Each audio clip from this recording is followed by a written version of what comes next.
Welcome back, everyone. We're going to continue our conference with this next session sponsored by Go1 about turning soft skills into power skills for the future. And they've invited their client, Curbell, and Jeni Becker, Senior Training and Development Manager from Curbell, to speak. And she is joined by Waldman, who is the founder and lead learning scientist at Learning Pirate. And one thing I'm going to ask Lauren to do when she joins us is to tell us where she's joining from, because I'll share with you that the last time Lauren and Jeni and I spoke, she was, I'm going to say, in Amsterdam. And I know that she's very global and does a lot of traveling. So I think it'll be fun to hear where she's joining us from. So I'll turn to Jeni and Lauren. Thank you, Barbara. So to answer Barbara's question there, I'm currently sitting in Toronto, but in the last 24 hours, I've been in Copenhagen and Reykjavik, and now have landed back in Toronto. And it's really amazing to be joining you all here today. So I've heard it's been an amazing conference. Jeni is telling me about the sessions before. It sounds like they've just been so valuable. And I hope that through our conversation today that we can add to that value as well. So hi, Jeni, and the beautiful Christmas tree in the background. How you doing? Good. How are you? Thank you. Thank you. Got to get in the spirit. Right. Feeling very jolly. Now, we don't have that much time with everyone, and I guess we already started this conversation, and the two of us have been blabbing around for the last 20 minutes, and I was like, oh, maybe we should hold off and just wait for the conference session to start, and we just couldn't. So so to everyone who's watching out in the audience, we're really excited to get into this, and I think it's going to be really valuable because Jeni has so much wonderful experience with her role and with the work that she's done at Curbell, and I kind of want to start our conversation off there because learning is one of the core values that you have at Curbell. You've got 3 core values. You've got integrity, respect, and learning. And as I was reading some of the literature that you had sent over to me, the nerd in me, the brain scientist in me, said, one of your mottos, which is practice makes progress. And I was like, oh gosh, that makes me so happy to hear, right? We talk about learning, we don't usually say memory, and we have to start putting those 2 things together. So my first sort of question to you is, with learning being one of those core values, how has learning driven the culture at Curbell? And maybe share a little bit, because most people won't know that Curbell is a few companies in one. We are. So we are a just over 500 employee company. We have 2 completely separate business divisions. One is centrally located in Buffalo, New York, and the other is across 23 different locations throughout the United States. So learning can be challenging when your employees are all over. And I know everyone has kind of that similar thing, and then layer COVID on and your employees working from home. But we have remained super dedicated to learning. You mentioned it is one of our core values. When people think of the things that drive their organization, for us, learning was one that our executive team said, we have to have it. We have to be continuously learning. People have to be learning every day on the job, informal training, formal training, informal training. It's just really important. And you said practice makes progress. Absolutely. Our training programs, we really dedicate to them not being a one and done. So if we feel it's valuable enough, if there's topics that are really valuable and rich for our employees, that's something that we're consistent about. Values being one and power skills being another.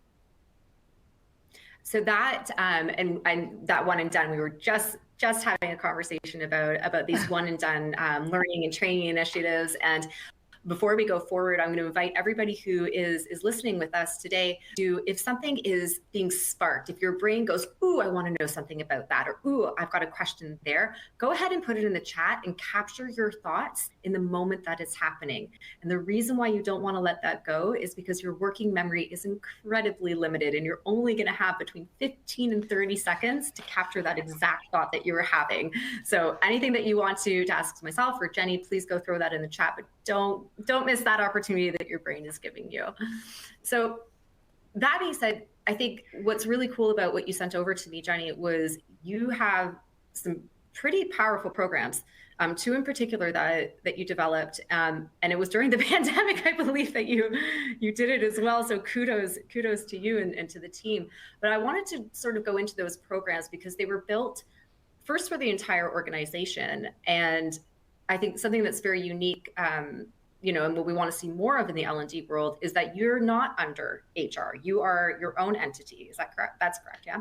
Correct, and yeah. So it'd be amazing to understand. So first of all, these 2 power programs that you developed, like definitely share and tell us about that. And because I'm sure all of us want to learn a little bit more about that. And then I'll get you to start there, and then I'll hit you with another question. Sounds good. Well, I will describe the 2 main ones that we've had going on through the pandemic and really had planned in advance of that. The first one being our values program.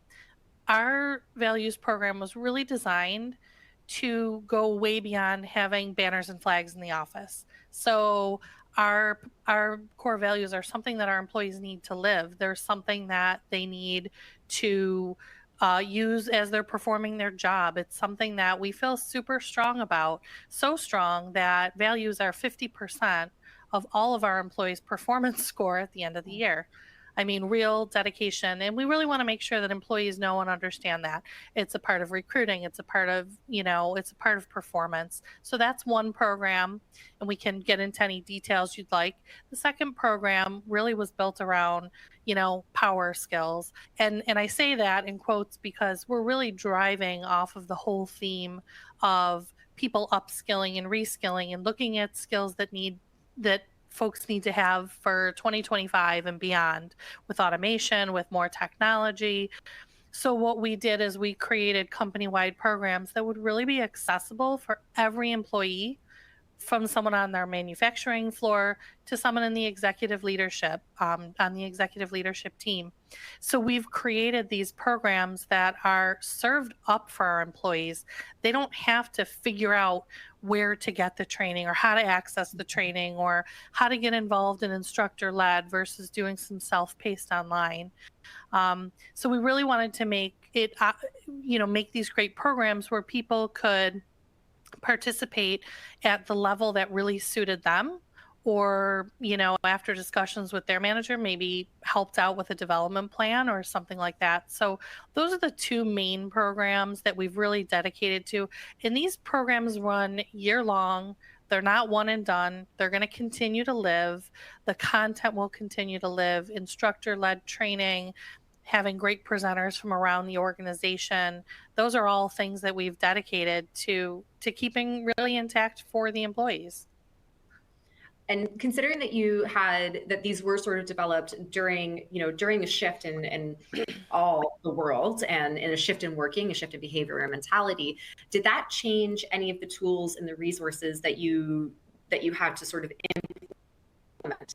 Like when you were actually creating the program themselves, I would think, okay, now I've got to re-look at what it is that I'm trying to accomplish when I'm designing about transferable skill, behavior, knowledge, ability. And we were limited. We were a little bit more limited this time. Yeah. So, I mean, we had some even loftier goals that we were unfortunately not able to accomplish in the same way that we had planned to accomplish it. So the first thing that really changed for us is that we allowed ourselves to put out more content through like our Go One library and subscriber content, but we supplemented it with really powerful videos, some internally created materials as well. And then we also, after every session, allowed people to do like a company-wide Zoom where they could actually participate. And we made them very participative, even when we had 100 people on the call. So one of the things that we really wanted to do is we wanted to engage the management team more. So we had kits of manager debrief activities that our managers could execute with their smaller teams and really hone that training in and take that messaging and relate it specifically to their job or their department. Nice. But because we weren't in person, that made it really difficult to do. So we attempted to still keep that intact, but in a larger scale way throughout the entire organization. but I promise you we will get back to doing that. Managers need help. They need help in bringing the training to life. So something that is definitely something we're very dedicated to. That's amazing. And with the invitation that I put out to everyone who is joining us, we've got some great questions, and I want to acknowledge a couple of them right now because they're relevant to what we're talking about.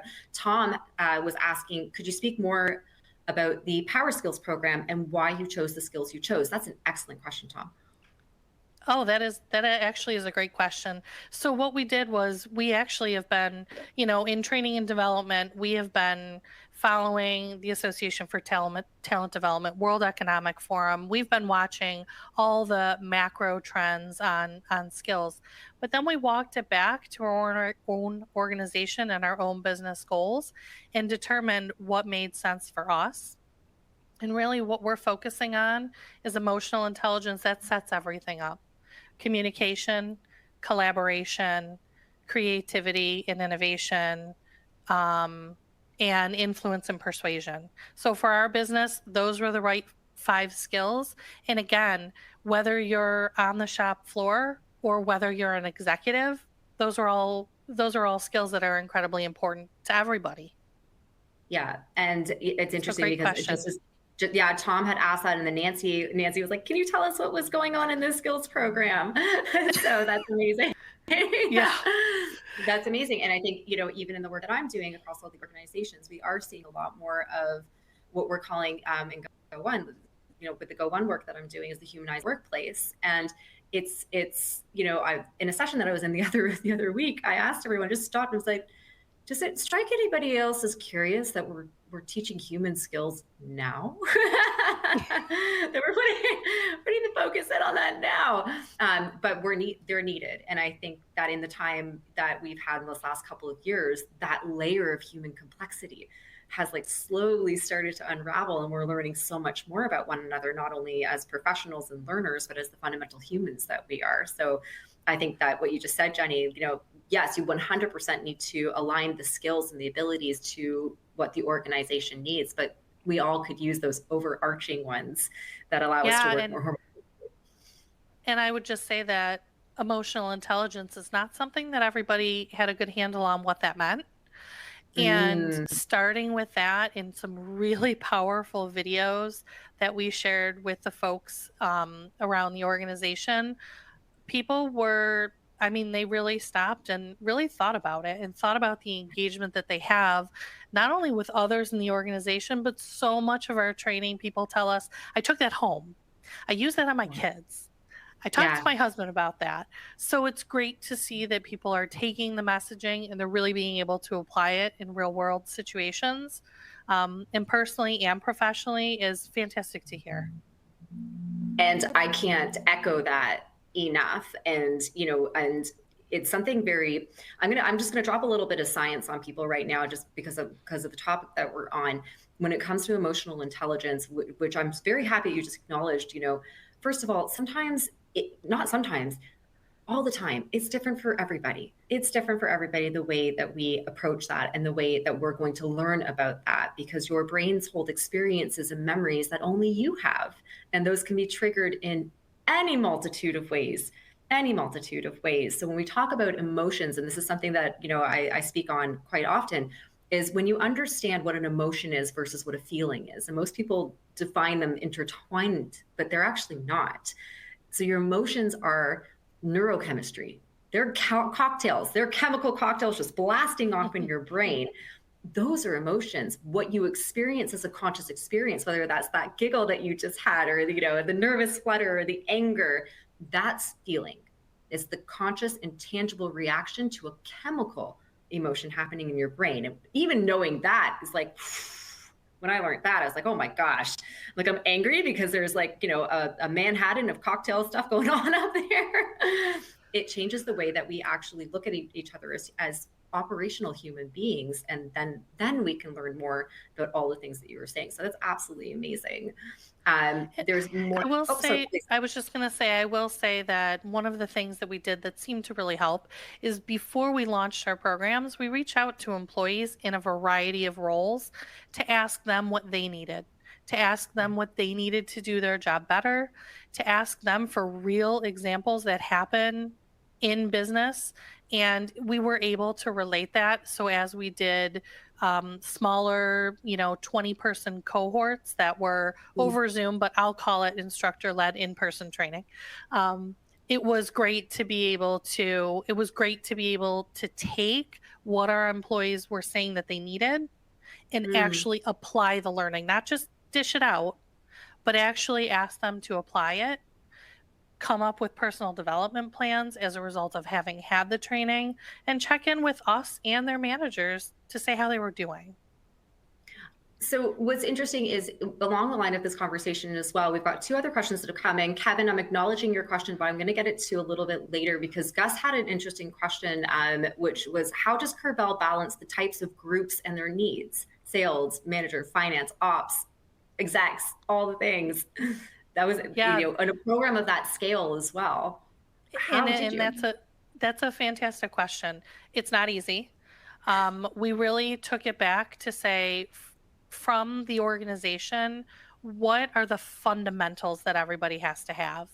And then we can scale up leveling from there. So when it comes to communication skills, it's important for everybody to have great communication skills. But when it comes to our salespeople who are out in front of customers and doing presentations, they'll get level 2 and 3. But level 1 is a fundamental. Everyone needs to have access to training. And that's how we're managing kind of the onset of it, but it will scale up from there. So our plans are to get to that kind of level 2 and level 3 type training and have people move up in that want it. And I think you just set up for Kevin's question beautifully without even knowing it. So Thank you, Kevin. Thanks, Kevin. So Kevin's an organizational development consultant, and his brain just went on fire thinking about how their consulting team imparts power skills on a daily basis while they're helping teams solve business problems. So his question is there potential to do more in this space, organizational development, partnering with learning and development? Absolutely. We do have organizational development programs as well, and we do also work with outside consultants. But this fundamental program, both values and power skills, was really set up to give all of our employees access. What tends to happen in the training and development, or even in the organizational development world, we tend to focus on our high potentials and our managers. And then everybody else has to go searching for it or find it on their own. So we really wanted to be able to have programs that were accessible to everybody, that would, have us all rise with the tide. And then we will still continue with OD programs. We will still continue with outside coaching. We'll still continue with management and leadership development. But the goal for both values and power skills, quite honestly, was to serve everybody. That was a really good question. I think it also brings to light some of the cross-functionality that we can sometimes lose in an organization when it comes to L&D. And that to me is such a key glue, is how do we cross-function with one another while we're learning? Because there is such a network that happens, not only the way that an organization works to produce whatever it is that they're producing, but the amount of knowledge, and we're confined to the things that we know in our own brains and the skills and the knowledge, the abilities. When we go over to another team and said, how would you tackle that we just learned the same thing. You've taken it a completely different way. Talk to me about that. It's amazing. Mm-hmm. It's absolutely amazing to work in the confines of our own brains. So I have to ask, so if you didn't know, we've been in a pandemic for the past 2 years. And we have. I know, it's crazy. I say this tongue in cheek to everyone who's listening, because I know that I'm in Toronto, Canada. I know Jeni's coming over to our side of the border, and I've offered her a place to live if she gets stuck. So. You never know. Right, you never know. So we have to sort of look at, when it came to, the values and the strategy for the learning that was going on, did COVID change? Did the pandemic change that? And what can you share on that side of things? Sure. So the first thing we did, ironically, when we had all these programs ready to roll, is we actually pivoted and trained our people how to use technology and tools. We knew that when people were home, they needed to know how to use the tools effectively and at a deeper level. So that was the first thing that we did. The second thing that we did was we really shifted gears. We added more to our programs, more incentives for people. We shortened some sessions so people's attention span when they're on Zoom was greater. Again, we added some components of online self paced learning. We took folks that were in the office still, like our production teams, and we had them do group training together so that they still had that sense of community, but they weren't all sitting on Zoom on the production floor. It just wasn't feasible. So we've really tried to make it work. And our production team, we can't thank them enough for, having stayed back in the office. But I really give kudos to their leadership as well, who still feel it's really strongly for every level of the organization to have access to this type of training. Yeah. So we've been given the 10-minute warning, and I just want to be mindful that if there are any other questions, again, feel free to throw them in the chat. Definitely taking a look as they come up. As I just said, we learn from one another, and we learn from each other's shared experiences. We learn from our own experiences, from the things that were epically amazing and our epic fails as well, because those happen, and sometimes they're the best learning we could possibly have. So just as we wrap up, I guess the question to you is, what have you learned? What have you learned that you could pass on from either developing these power programs, the power skills programs during a pandemic, or just the values or implementing the strategy? And that could be what mistakes did you make, or what was your journey like, and what can you help us understand so that we can take it forward? Yeah, good question. I wish everything was always smooth sailing, but of course it's not. When we looked at these programs, we really had to think them through to the end, and then really understand what the end goals and end objectives were. And quite honestly, for both of those programs won't end. Again, I said it in the beginning, I'll say it now. We don't do once and done. It's not effective for employees to do that. So we really wanted to think through and make sure that employees understood the benefits of participating in the program. So that was one part. Second part is we really got management and executive participation to give people the time to learn. Super important. Trying to shove this in your busy day and not have access to doing it does no good for anybody. Then you're just doing it to get it done. And we have plenty of compliance training for that, right? So no knock on the compliance training, but of course we have to do that.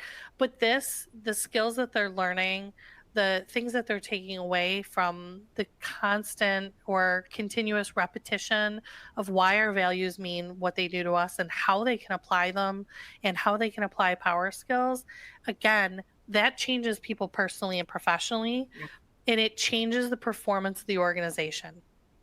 So getting that buy-in and that sponsorship was really important, but we had to think it through.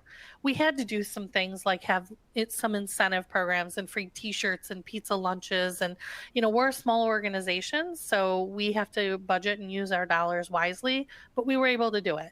I listened to the presentation from Walmart. They're applying badges. So are we. We're only 500 people. But you got to try things and you got to think them through, and you have to look at it through the employee lens. What do they want? What do they need? What's going to change performance for them? And we did that. We really applied that lens. Yeah. And I mean, I can guarantee you, ask anybody on my board of advisors, any of the scientists, and they will say without a resounding doubt, learning is hard. It's hard. And this is how we go through in the pirate in me always says, you got to get through the moments of gur to get to the moments of yar, which stands for you are really ready. It's those moments when you know that you have learned, you can pass that knowledge on to other people, but you know that you're ready. And I appreciate your acknowledgement of the time factor, because I think it's one of the largest misses in organizational learning is you set expectations on how fast you want someone to learn something and transfer it into your operations. But the human operational system itself doesn't work like that. We do need time. We need space. We need sleep. We need exercise. We need nourishment. We need all of these things. Now, we've just got a few minutes left, and we've got one question, Judge, I just want to circle back to. Aaron had just missed what you had said about engaging manufacturing in training without having them all sit on a Zoom call. Can you please repeat that and expand on it? What was the approach there? What was successful or not? And we've only got about 4 minutes left, so go. Okay, so we actually did two things. One, we utilized our supervisors to do debriefs of the content as well. So they, in their already existing small group huddles, they were able to assist in facilitating with some of the training. The second thing we did is we used large spaces like our cafeteria to broadcast Zoom, and although their faces weren't on camera, they were still able to engage, they were still able to see, they didn't feel left out. That's amazing. And that's really, that was what was really important for us. Aaron, I hope that answered your question. And just we got Gus coming in at the last minute here. His brain has exploded. What do you see as the value and emphasis on reskilling, upskilling, cross-skilling, and also apprenticeships? Ooh, I could talk about each one of those separately for at least a good hour. What do you think, Jeni? Yeah, I mean, we have to. I don't think it's nice to have, it's a need to have. We have to continue to evolve our programs. Somebody else mentioned apprenticeships earlier, and I was like, ooh, that's pretty interesting. That could be another idea, but we do a fair amount of cross-training. We are looking to, career path everyone. There's some people that are steady eddies, but there's some people really looking to grow and develop. And what we're doing is we're trying to give people those skills continuously so that when you put someone on a development program, it's not like they've had no training, then they get the development program, and then they've got this time frame to get into the next role. We want it to be evolutionary. So some programs can support just continuous learning. And I'll add to that. So, Gus, when we hear a lot in the learning and development world, we get a lot of fun keywords that we just like to throw out there, and trends that we like to jump on really quickly. And right now we see upskilling and reskilling. But I encourage everyone, if you are working in the industry, if you are in learning and development, to really hone in.